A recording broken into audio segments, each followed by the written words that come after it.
everyone knows they're not guaranteed tomorrow. However, I have a better glimpse at that now. I may only have 3, 4, 5, 6 months left here. And so everything just becomes so much more important. Hi, I'm Dana Nichols. I've been at Green Acres for over 20 years. I'm married to Alan. In April of this year, we will have been married 35 years. We have 3 children. All are grown and gone, and we have 7 grandchildren. In 2017, my mother actually lived near me, and I would walk down to her home on a regular basis in the evenings after work to check on her because she had congestive heart failure. She was very sick at the time. And I would get down there and just sit down for a moment and go, oh, my stomach hurts. And she kept telling me I needed to go to the doctor. And I said, okay, if I'm not better by Friday, I'll go. Okay, well, if I'm not better by next Friday, I'll go. And so finally, my brother took me outside and said, Mom said you've been in pain a lot. I need you to go ahead and go to the doctor. So we knew we had a new grandbaby coming, and I knew I needed to get that, at least checked on before then. So on Friday, June 17th, we went to Tyler Complete Care. He took me back and we did a CT. And then when he came back in the room, you could tell he was visibly upset. He was not happy with what he was about to tell me. And they had found a place on my pancreas and a place on my bladder. And it just so happened that my doctor was on call and we were able to speak to him. And he said he would see me on Monday. The place on the bladder was nothing, but he did determine that I probably had pancreatic cancer and we needed to check on that. I knew that Ashley's baby would be born soon. I texted her that morning on the way to my scan and said, I thought I was teasing and said, are you in labor yet? And the response was, yes, I'm headed to the hospital now. So we did the scan. I told the doctor I needed that done quickly because I needed to head to Oklahoma. He did the scan, came back and told us, yes, it was cancer. And we packed up in the car and left for Oklahoma. I wasn't ready to talk to family yet, so mostly I did texting all the way to Oklahoma to let everybody know what was going on.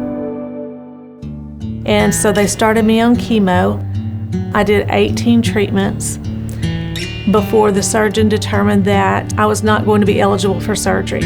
So that surgeon sent my films out to another doctor, I believe in Kentucky. He too said he was not able to do the surgery.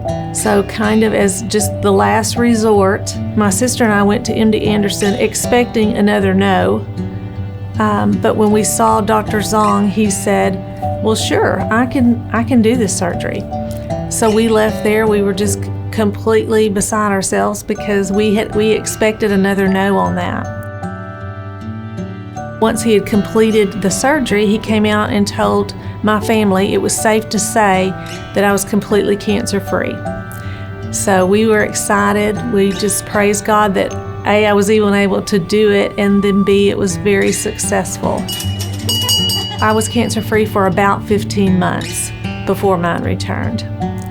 So they thought that they would be able to get that cancer. It had also spread to my lung, and the doctor said, she would be able to get that for sure. That radiation was not successful, so now it's just back to chemo. And at this point, looks like I'll be on chemo until it doesn't work or I just can't do it anymore.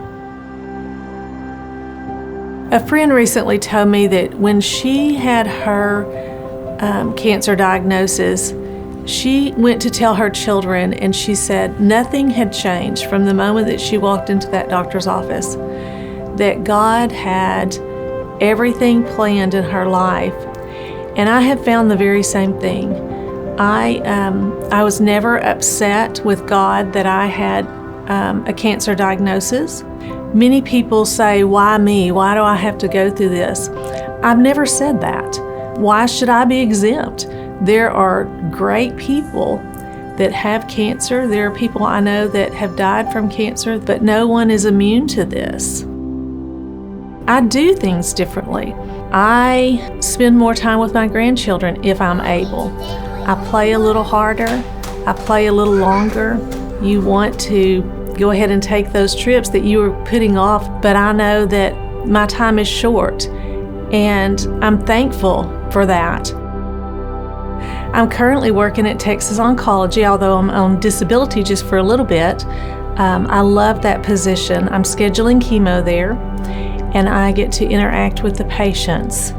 And it's really nice being able to see them and work with them since I'm in that walk along with them. I'm just trusting God through this process. And, it's hard. It is hard, but everyone deals with hard things in life. And I'm just happy that I get to know and be intentional about the things that I'm doing right now.